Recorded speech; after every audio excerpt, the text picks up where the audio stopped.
Взгляните, мои братья, мне не важно, что вы делаете. Я говорю образно. Вы можете делать все, что вы хотите, но не оставляйте вашу молитву.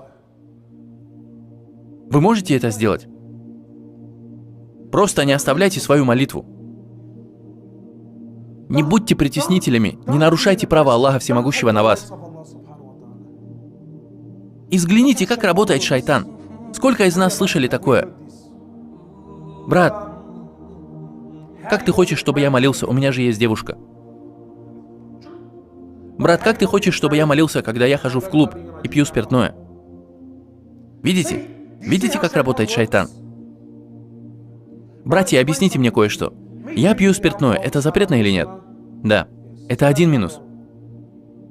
Как я могу не молиться, считая это правильным? Как две ошибки могут быть правильными?